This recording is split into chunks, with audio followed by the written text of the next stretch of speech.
नमस्कार बच्चों। आज के इस वीडियो में हम डीसी मोटर के फर्स्ट ब्रेकिंग के बारे में समझेंगे और वो है प्लगिंग ब्रेकिंग। बच्चों, प्लगिंग ब्रेकिंग को नॉर्मली मैं प्लग इन ही समझाता हूँ। प्लग इन समझाने के पीछे पर्पस यही है कि इस ब्रेकिंग में कुछ काम ही ऐसा हम करते हैं। पहले हम दो टर्मिनल्स को डिस्कनेक्ट करते हैं और वापस उसको फिर से रिवर्स करके इस तरीके से कनेक्ट करते हैं कि डायरेक्शन ऑफ करंट चेंज हो जाए, और इसीलिए इसका नाम है प्लग इन ब्रेकिंग, जिसको प्लगिंग ब्रेकिंग या फिर काउंटर करंट ब्रेकिंग बोलते हैं। अब यह क्वेश्चन आता है कि जब मुझे इस ब्रेकिंग को परफॉर्म करना हो तो मेरे पास दो ऑप्शंस है कि मैं आर्मेचर के टर्मिनल को प्लग इन करके रिकनेक्ट करूं, या फिर मैं फील्ड के टर्मिनल को प्लग इन करके वापस रिकनेक्ट करूं, या फिर दोनों के टर्मिनल्स को मैं प्लग इन करके रिकनेक्ट करूं। स्पेशली ये क्वेश्चन तब अराइज होगा बच्चों जब हम शंट मोटर की बात करेंगे या फिर कंपाउंड मोटर की। तो ध्यान दीजिएगा, पहला कंडीशन, हमें कभी भी दोनों को एक साथ प्लग इन नहीं करना है। ऐसा नहीं कि आप दोनों के टर्मिनल को डिस्कनेक्ट किए और रिवर्स करके वापस करंट कर दिए, तो रिजल्टेंट जो फील्ड का डायरेक्शन होगा, जो करंट का डायरेक्शन होगा, वो एज इट इज ही होगा। मीन्स पोलैरिटी में कोई चेंज नहीं होगी और आपका मशीन उसी डायरेक्शन में कंटिन्यूअस रोटेट होते रहेगा। फिर दूसरा क्वेश्चन बनता है कि मैं आर्मेचर साइड से प्लगिंग ब्रेकिंग को परफॉर्म करूं या फिर फील्ड साइड से। वैसे तो आप कर सकते हैं, लेकिन जो मेजरली प्रिफरेबल है, आप जहां ये देख पा रहे होंगे, वो है कि आप आर्मेचर साइड से ही प्लगिंग को परफॉर्म करें तो ज्यादा बेटर है। क्योंकि जब आप फील्ड साइड से परफॉर्म करते हैं तो उसमें लार्ज वैल्यू ऑफ इंडक्टेंस है, जिसकी वजह से रिवर्सल करते समय आपको डिफिकल्टी नॉर्मली फेस करना पड़ता है। तो बच्चों, इस ब्रेकिंग को काउंटर करंट ब्रेकिंग बोलने के पीछे रीजन यही है क्योंकि इसमें हम डायरेक्शन ऑफ करंट को बस चेंज करते हैं।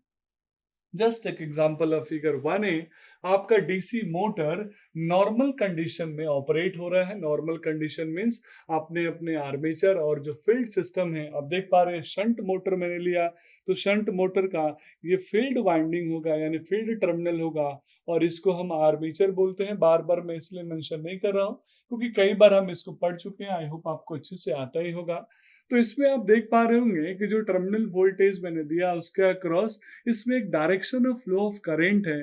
जैसे आर्मेचर का करंट का डायरेक्शन ऑफ फ्लो ऑफ ये है और फील्ड के करंट का direction of flow of current ये है, और इसी के प्रोपोर्शनल में बैक ईएमएफ भी इसके अंदर डेवलप हो रहा है।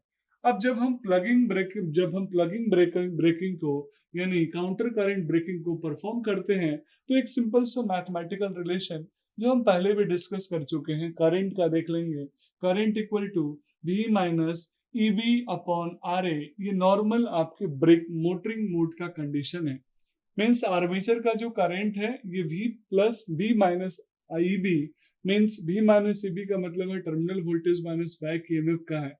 अब जैसे ही आप करंट के डायरेक्शन को रिवर्स करेंगे, उस कंडीशन में आप देखेंगे आपके बैक ईएमएफ का भी जो रिजल्टेंट डायरेक्शन है वो चेंज होगा, और जो आपका माइनस ईबी था, अगर आप प्लगिंग ब्रेकिंग करेंगे तो भी प्लस का ईबी अपॉन आर ए हो जाएगा। अब भी प्लस का ईबी होगा तो स्वाभाविक है आर्मेचर में सडनली करंट इंक्रीज होगा, और उस अबनॉर्मल करंट से रोकने के लिए जब भी मैं प्लगिंग को परफॉर्म करूंगा तो यहाँ पे करंट लिमिटिंग रेसिस्टेंस को इस आर्मेचर की सीरीज में कनेक्ट करूंगा। तो मैंने नॉर्मल ऑपरेटिंग कंडीशन में अपने मोटर को ऑपरेट कराया। जैसे ही मुझे ब्रेक लगाना हो, जैसे ही मुझे अपने मशीन की स्पीड को चेंज कर कंट्रोल करना हो और सडनली रोकना हो, उस कंडीशन में मेरे पास डिफरेंट डिफरेंट टाइप के स्विचेस अवेलेबल हैं।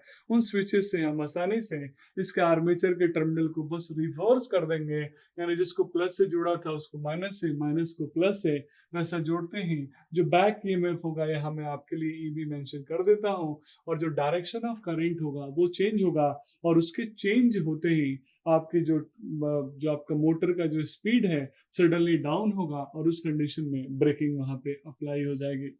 तो आप चाहें तो डीसी सीरीज मोटर के लिए भी, आप चाहें तो डीसी संट मोटर के लिए भी, किसी भी एक के रिस्पेक्ट में आप इस प्लगिंग मेथड को समझ सकते हैं और आसानी से समझा सकते हैं। दोनों केसेस में, चाहे वो सीरीज मोटर हो या फिर शंट मोटर हो या फिर कोई और मोटर हो, करना बस इतना ही है कि आपको अपने आर्मेचर के पोलैरिटीज को रिकरेक्ट करना है। मीन्स चेंज करने हैं, जिससे डायरेक्शन ऑफ करंट चेंज हो, बैक ईएमएफ की पोलैरिटी चेंज हो, और आपका जो मोटर है वो सडनली रुक जाए, एज पर डिजायर्ड जो टाइम फ्रेम है उसमें रुक जाए. That's all about this video. Thank you so much.